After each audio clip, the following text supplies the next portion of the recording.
नमस्कार दोस्तों, हिंदू धर्म के अनुसार भगवान विश्वकर्मा को सृजन का देवता कहा जाता है। ऐसी मान्यता है कि विश्वकर्मा जी ने इंद्रपुरी, द्वारका, हस्तिनापुर, स्वर्गलोक, लंका आदि का निर्माण किया था। प्रत्येक वर्ष विश्वकर्मा जयंती पर औजार, मशीन तथा औद्योगिक इकाइयों की पूजा की जाती है। भगवान विश्वकर्मा को वास्तुशास्त्र का जनक कहा जाता है। उन्होंने अपनी ज्ञान से यमपुरी, वरुणपुरी, पांडवपुरी, सुदामापुरी, शिवमंडलपुरी, पुष्पक विमान, विष्णु का चक्र, शंकर का त्रिशूल, यमराज का कालदंड आदि का निर्माण किया। विश्वकर्मा जी ने ही सभी देवताओं के भवनों को तैयार किया। विश्वकर्मा भगवान की कथा के अनुसार सूत जी बोले, प्राचीन समय की बात है। मुनि विश्वामित्र के बुलावे पर मुनि और सन्यासी लोग एक स्थान पर एकत्रित हुए। सभा में मुनि विश्वामित्र ने सभी को संबोधित किया। मुनि विश्वामित्र ने कहा, हे मुनियों, आश्रमों में दुष्ट राक्षस यज्ञ करने वाले हमारे लोगों को अपना भोजन बना लेते हैं, यज्ञों को नष्ट कर देते हैं, जिसके कारण हमारे पूजा पाठ, ध्यान आदि में परेशानी हो रही है। इसलिए अब हमें तत्काल उनके कुकृत्यों से बचने का कोई उपाय अवश्य करना चाहिए।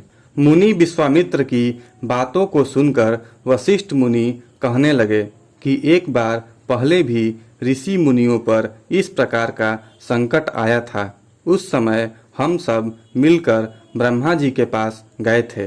ब्रह्मा जी ने ऋषि मुनियों को संकट से छुटकारा पाने के लिए उपाय बताया था। ऋषि लोगों ने ध्यान पूर्वक वशिष्ठ मुनि की बातों को सुना और कहने लगे कि वशिष्ठ मुनि ने ठीक ही कहा है, हमें ब्रह्मदेव की ही शरण में जाना चाहिए। ऐसा सुन सब ऋषि मुनियों ने स्वर्ग को प्रस्थान किया। मुनियों के इस कष्ट को सुनकर ब्रह्मा जी को बड़ा आश्चर्य हुआ। ब्रह्मा जी कहने लगे, हे मुनियों, राक्षसों से तो स्वर्ग में रहने वाले देवता को भी भय लगा रहता है, फिर मनुष्यों का तो कहना ही क्या, जो बुढ़ापे और मृत्यु के दुखों से लिप्त रहते हैं। उन राक्षसों को नष्ट करने में श्री विश्वकर्मा समर्थ हैं। आप लोग श्री विश्वकर्मा के शरण में जाएं।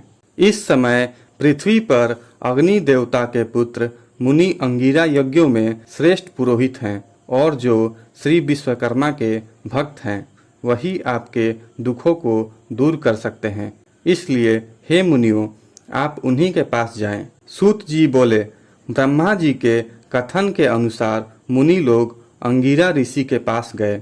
मुनियों की बातों को सुनकर अंगिरा ऋषि ने कहा, हे मुनियों, आप लोग क्यों व्यर्थ में इधर उधर मारे मारे फिर रहे हैं। दुख दूर करने में विश्वकर्मा भगवान के अतिरिक्त और कोई भी समर्थ नहीं है। अमावस्या के दिन आप लोग अपने साधारण कर्मों को रोककर भक्ति पूर्वक श्री विश्वकर्मा कथा सुने और उनकी उपासना करें। आपके सारे कष्टों को विश्वकर्मा भगवान अवश्य दूर करेंगे। महर्षि अंगिरा की बातों को सुनकर सभी लोग अपने अपने आश्रमों में चले गए। तत्पश्चात अमावस्या के दिन मुनियों ने यज्ञ किया। यज्ञ में विश्वकर्मा भगवान का पूजन किया। श्री विश्वकर्मा कथा को सुना, जिसका परिणाम यह हुआ कि सारे राक्षस भस्म हो गए। यज्ञ विघ्नों से रहित हो गया। उनके सारे कष्ट दूर हो गए। जो मनुष्य भक्ति भाव से भगवान विश्वकर्मा का पूजन करता है वह सुखों को प्राप्त करता हुआ संसार में बड़े पद को प्राप्त करता है। बोलिए श्री विश्वकर्मा भगवान की जय। दोस्तों, यदि आपको यह कथा अच्छी लगी हो तो कमेंट बॉक्स में श्री विश्वकर्मा भगवान की जय अवश्य लिखें।